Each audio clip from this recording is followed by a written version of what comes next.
Okay, for our first circuit, we're going to be in a half kneeling position with the landmine. Okay, so whatever knee is on the ground, that arm has the landmine. I'm going to press and pull back down. Press and pull back down. Press, pull back down. Keeping my elbow tight to the body. Another option, if you try and do the other side, you can coil down here, try to pull that elbow down and rotate and then press back up. Coil down and press back up. Coil down and press back up. You play a rotational sport, you throw, you turn a lot, you golf, whatever, this would be a good option. Or you can just go for more strength, load it up on the strong side here where you're more supported by the ground, drive up and pull back down. So you want the down leg for more strength, the opposite side, the up leg for more power. After that, we're going to do 8 to 10 reps on that each side. Then we're going to be using the bench, a chair, table, whatever you have as a support. Then I'm going to do a simple row, but notice that I'm holding the back side of this dumbbell. I'm not holding the center, I'm holding the back all the way up against the end. I'm going to row to my ribs and just row right up to my ribs. Shoulder blade rotates around that rib cage, so the shoulder blade is long and away from the spine. As I row up, it comes closer to the spine. The arm, the shoulder blade, and the shoulder and the arm all work together. So I'll do 8 to 10 on each side there as well. Then I'm going to lay down on my stomach, and I'm going to reach my arms overhead. I'm going to do a little bit of Superman. I'm going to lift up, and I'm going to pull down like I'm doing a lat pull down. Keep my elbows tight to my body, squeezing my shoulders back. Lift back up, lift the chest, and pull down. Lift the chest, and pull down. Some people don't like to lift their feet. It's a little more challenging if you don't lift your feet. It makes your core engage. It makes you not use that low back as much. Some people get away with it, and that's fine. If it bothers your low back, keep your feet down. But if you can get away with it, it's not so bad. In fact, it can help you get a little extension and get a little bigger range of motion and pull those shoulder blades together. So we'll do 15 there. So 8 to 10 each side here on the single arm press, half kneeling. Then we're going to hold the back side of that dumbbell. We're going to do 8 to 10 reps there. We're going to go kind of heavy, and then we're doing 12 to 15 of the extension. We call it a Superman pull down. Extend and then pull those arms down again. Don't get them way out here to the side. Keep them tight to your body and make that chest proud. We're going to run through this 4 times. Our second circuit, we're going to do a little power and then the strength. We're going to hold a kettlebell here in our hands like this. You're going to hold the bell. We're going to start high, chop down hard, up slow. Down hard, up slow. When we chop, we want to chop down and open up into that hip. So if I'm chopping down to my left, I'm going to bias that left hip. I'm going to feel that left hip stretch here. So I'm opening my glutes and then I'm coming back up strong. Chop down hard, up strong. We're going to do 5 that way, and then we're going to go 5 slow on the way down, up hard. Slow on the way down, up hard. So we're doing 10 total each side. At that point, I'm going to get a heavier dumbbell or kettlebell. And then I'm going to be in my normal split stance.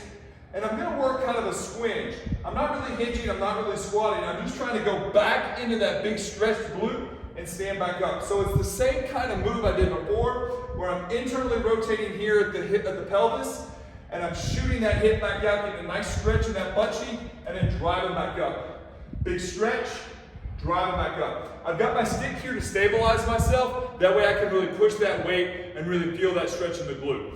So again, we're doing fast up, slow down, then slow down, fast up. So we're doing the opposites. We're going to do that on each side 4 or 5 times. Then we're going to do the split stance squat here with a heavy weight. That'll all be done on the left leg. Then we'll move over to the right leg and do the same thing. Okay? So we're just kind of bouncing back and forth between left and right here. We're going to do 4 to 5 of the power moves and then 8 to 10 here on this strengthening move, all right? You'll need to rest a little bit between the sides. So do your right side, catch your breath for a second. Do your left side, catch your breath for a second. But we're just moving back and forth between those 2 moves. We'll have 4 total rounds. This is going to be based out of the side plank. It's going to be a lot of hip action. So the first one, we're going to try to bring our knees to 90 degrees and bring our hips into extension. So I don't want our hips to be hidden back here. I want our hips to be proud, up strong, and we're going to lift and we're going to hold 90 degrees. I'm separating the knees, and I want to make sure my foot doesn't drop. I want to hold that up there, and I'm pushing out, trying to drive the top leg up, and the bottom leg down, separate each other, working the outside of those hips. From there, I'm gonna go into a figure 4 position, so my top leg is long. We'll hold each of those sides, for 20 seconds. Then I'm gonna be long with my top side, bring the low leg up to 90 degrees, and I'm gonna lift here with this inside leg as well. So I'm trying to get some adductor work here. I'm trying to lift. If I wanna show off, I can extend that knee, bring it back in. So I'm working my adductors here long, and I'm working my adductors short here as well, okay? I can also get here, lift here, and this is going to create an easier base here. If I'm not able to hold from this long position, I can bend my knee and use that as my anchor, so I have a shorter lever arm, so that'll make it a little more challenging. But then lifting up here is going to create a new challenge. So you're going to feel a lot more in this bottom leg if you do it this way as well. Neither way is better than the other, they're just different, so play with them both. We're going to hold each of those for 20 seconds.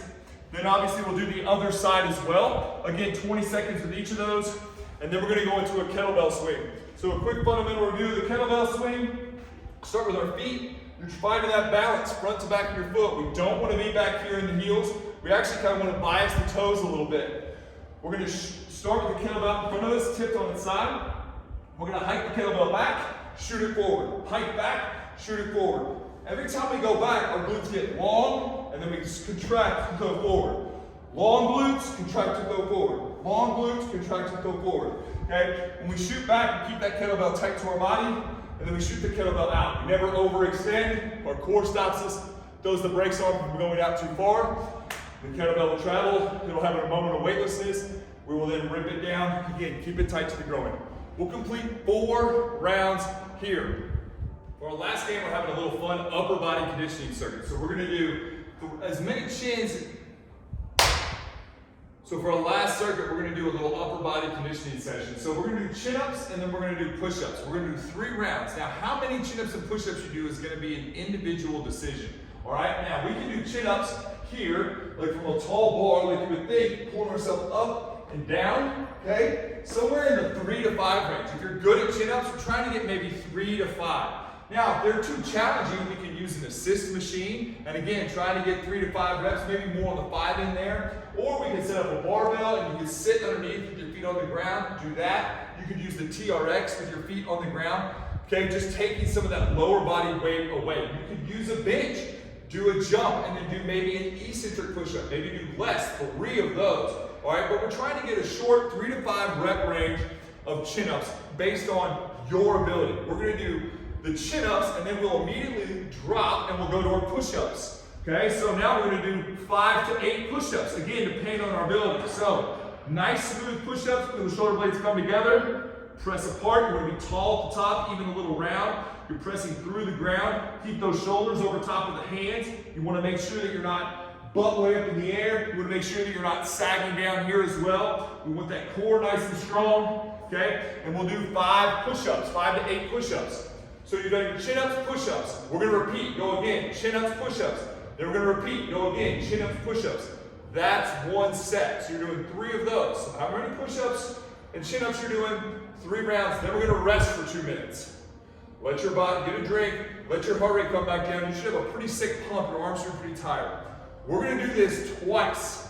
So it's 3 sets each time. We're gonna do it 2 times with a 2 to 3 minute rest in between. So I'm gonna show you a quick round. I'm gonna do 3 chins, 3 push-ups, just to show you what it looks like.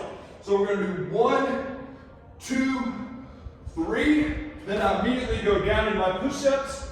1, 2, 3. Now again, these are just numbers that I'm doing to show you quick. And I'm not gonna waste any time. I'm gonna go up 3, 2, 1. Right back down. 3, 2, 1. Again. Then we're gonna go one more time, chins, push-ups. We're looking for 3 to 5 here. And again, if you're not able to complete a full chin-up, just go from the ground underneath the bar. Go from the TRX, go from an assist machine. All of it's fine, okay? Then we're gonna complete our push-ups. Again, if you need to be elevated, that's okay too. Set this up for success. We're looking for big ranges of motion. We're looking to control the motion, keep our core engaged so we're not slinging them out. We want the reps to look pretty. We don't necessarily care how many we get. That's gonna end us up to, that's gonna finish our workout. Hope you have a good one. If you have questions, you can jump in with us. If you want to comment, or if you have questions, list them below. If you want to jump in with us, we'd love to see you. Hope you had a great one. Appreciate you very much.